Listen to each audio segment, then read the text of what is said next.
लोग भारत में जात पात के नाम पर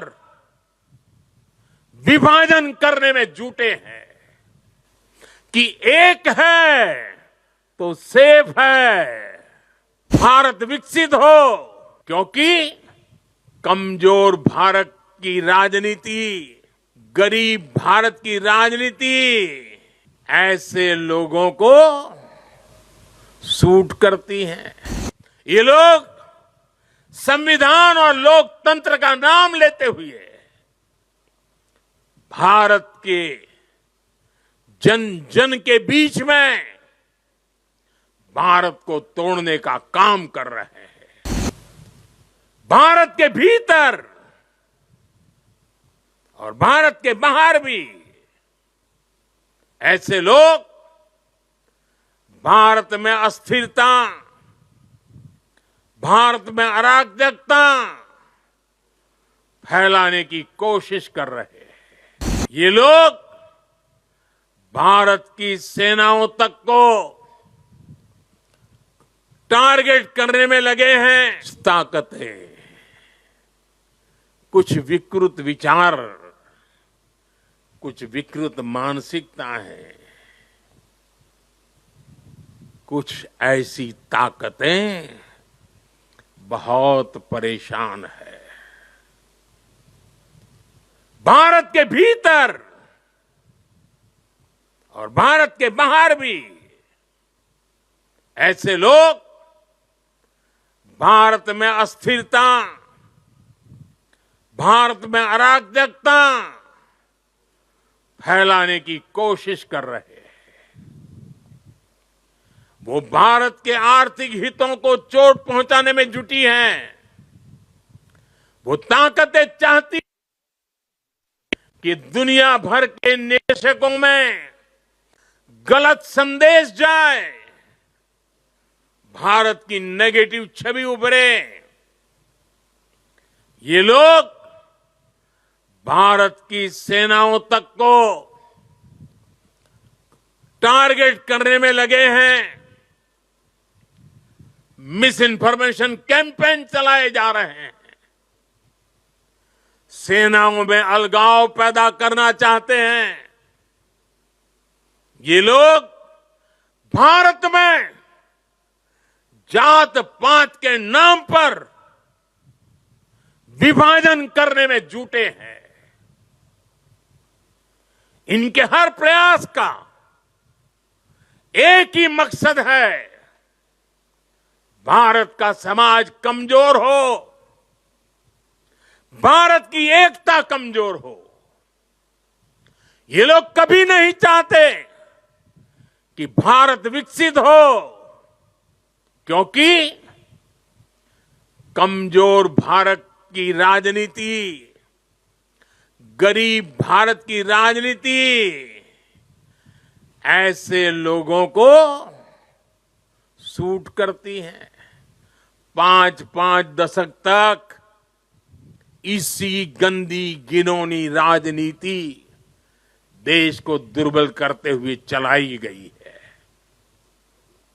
इसलिए ये लोग संविधान और लोकतंत्र का नाम लेते हुए भारत के जन जन के बीच में भारत को तोड़ने का काम कर रहे हैं। अर्बन नक्सलियों के इस गठजोड़ को, इनके गठजोड़ को हमें पहचानना ही होगा। और मेरे देशवासियों, जंगलों में पनपा नक्सलवाद, बम बंदूक से आदिवासी नौजवानों को गुमराह करने वाला नक्सलवाद जैसे जैसे समाप्त होता गया, अर्बन नक्सल का नया मॉडल उभरता गया। हमें देश को तोड़ने के सपने देखने वाले, देश को बर्बाद करने के विचार को लेकर के चलने वाले, मुंह पर झूठे नकाब पहने हुए लोगों को पहचानना होगा, उनसे मुकाबला करना ही होगा। साथियों, आज हालत ये हो गई है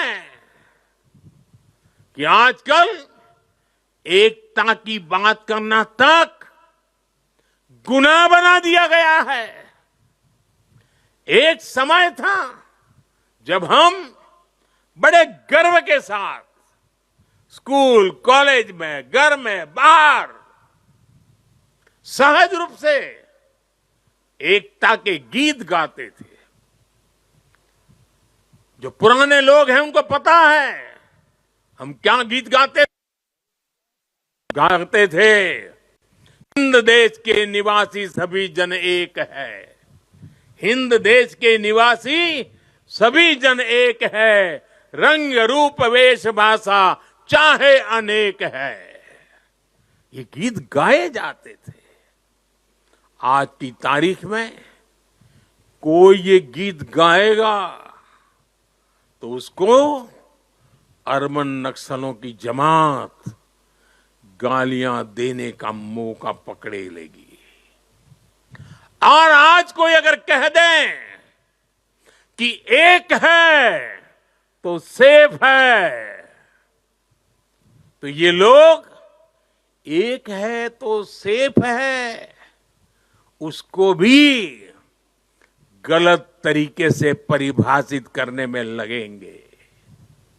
जो लोग देश को तोड़ना चाहते हैं, जो लोग समाज को बांटना चाहते हैं, उन्हें देश की एकता अखर रही है। और इसलिए मेरे देशवासियों, हमें ऐसे लोगों से, ऐसी विचारों से, ऐसी प्रवृत्ति से, ऐसी वृत्ति से पहले से भी ज्यादा सावधान होने की जरूरत है। हमें सावधान रहना है। साथियों, हम सब सरदार साहब को, उनके विचारों को जीने वाले लोग हैं। सरदार साहब कहते थे, भारत का सबसे बड़ा लक्ष्य एकजुट और मजबूती से जुड़ी शक्ति बनने का होना चाहिए। हमें याद रखना है, हिंदुस्तान विविधता वाला देश है। हम विविधता को सेलिब्रेट करेंगे, तभी एकता मजबूत होगी। आने वाले 25 साल एकता के लिहाज से बहुत ही महत्वपूर्ण है। इसलिए एकता के इस मंत्र को हमें कभी भी कमजोर नहीं पड़ने देना है।